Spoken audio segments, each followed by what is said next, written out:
प्रथम कथा है आमर जनरल सेक्रेटरी साधारण संपादक महोदय केतुरी कथा कहले जो सबुठ इम्पोर्टेंट होची जे क्लिनिकल एस्टाब्लिशमेंट एक्ट आउ फायर एस्टाब्लिशमेंट एवं अर्बन डेवलपमेंट एक्ट भितर जथा जी रहा कथा समन्वय सेटिकी नाही से कौन होची ओडिशा फायर रूल 2017 जो आसला ता आगु जो एस्टाब्लिशमेंट माने चलीथिला से माने फायर एनओसी पाई कंप्लेंट्स केतन करि पारु नाहंती कारण पुराना बिल्डिंग रे एटा करबा संभव होना तेणु आम सब दाबी रखुचु जे अपन बिल्डिंग आउ फायर रूल याकू सेग्रीगेट करंतु एवं प्रत्येक क्लिनिकल एस्टाब्लिशमेंट को इंस्पेक्ट करी अपन डिस्ट्रिक्ट फायर ऑफिसर माने यथोचित फायर प्रिवेंशन स्टेप्स लगे को करिवे एवं ता द्वारा से माने जमती गोटे सेंट्रल रूल भितर आसबे गोटे स्पेसिफिक रूल भितर आसबे हम फंक्शन करेंगे बीएसकेवाई रे जो प्रोविजन्स अच्छी देखो 700 हॉस्पिटल ओडिशा भितर एवं 100 हॉस्पिटल ओडिशा बाहर पंजीकृत होती बीएसके अंडर सेवा प्रदान करने कि से गोटे लेवल प्लेइंग फील्ड करवा दरकार जो जो गुड़िक प्रोसीजर गुड़ाक speciality orthopaedics general surgery obstetrics gynaecology procedure गुड़ाक बहुत कम पैसा रखा जाइए कहीं सरकारी हॉस्पिटल से करवा कथा प्राइवेट हॉस्पिटल को लोक आसुचंती किंतु से खर्च रे प्राइवेट हॉस्पिटल ऑपरेशन करवा संभव हो ना से प्राइस कम एथि रखा जाइए से प्राइवेट हॉस्पिटल को आसबे गवर्नमेंट हॉस्पिटल को जिबे किंतु जदि यूनिवर्सल हेल्थ केयर कथा हम भाविबा सबू लोक सबू जगह जाए चिकित्सा पाइपर कथा तेणु युड़िकर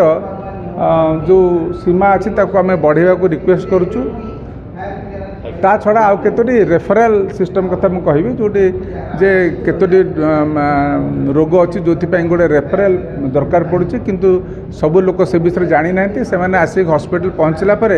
आम तक फेरैबा को पड़ुछि जे आपण जाइके कौन गवर्नमेंट हॉस्पिटल रेफरल आणतु जोटा तांको कष्टसाध्य होछि तेणु आम सरकार को रिक्वेस्ट करुचु जे रेफरल कैटेगरी रखंतु नहीं जे जोठारे पहुँचब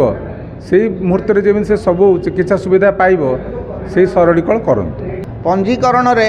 आमर एतिकी बेड पिछा एतिकी नर्स रहिबे आमर बेड रे एया रहिबो आम घर गुड़िक एमती रहिबो फायर क्लीयरेंस रहिबो पॉल्यूशन क्लीयरेंस रहिबो हैला ठीक सब गुड़िक आम कंप्लाई करिके आज पर्यंत चलीचु किंतु तांकर प्रति वर्ष रिविजन होउछि पॉल्यूशन कंट्रोल रे दिन को दिन नुआ नुआ एडिशन सी 5 वर्ष गला पुणी भी नुआ चली फायर क्लीयरेंस रे से माने जेते गुटे जिनस कहिले ता देहरे आम मैंने सब गुड़िक कंप्लाई कला या है जे जो गुड़िक आगुरी फायर रूल आसिया पूर्वर जो गुड़िक होती से गुड़िक से मैंने बाद देवे सबू भितर किंतु तांकर दिन को दिन नुआ नुआ बाहरुची ए वर्ष भी बाहरी जे से माने 2 वर्ष सेटा देइथिले एबे पुणी जदि घरटा प्लान अप्रूव न होइथिबो फायर लाइसेंस मिलिबो नाही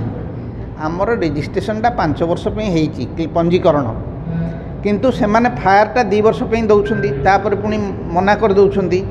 एगुड़ाक आमपाई प्रोब्लेम पुणी आणुंट जब आईसीयू थी तुमको फायर क्लीयरेंस करिया को पड़ो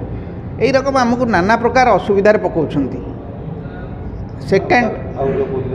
सेकेंड आमर म्युनिसिपालिटी गुड़िक आम संस्था गुड़िक पाखु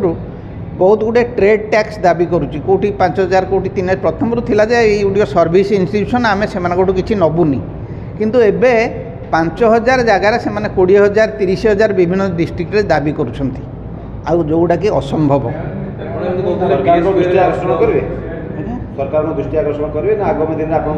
एगुड़िक सरकार उठेदवा प्राइवेट संस्था गुड़िक प्रति जो गुड़िक संभव हो पार से गुड़िक करवा उचित आगुड़िक किए सब एमती दिन को दिन विभिन्न प्रकार कॉम्प्लिकेशन आसूची एगुड़ा उठी जाऊ आम चाहूँ जे जो गुड़ाक आईसीयू फायर क्लीयरेंसटा 5 वर्ष क्लीयरेंस दिंतु प्लान अप्रूवाल ठारू डिटैच कर दिंतु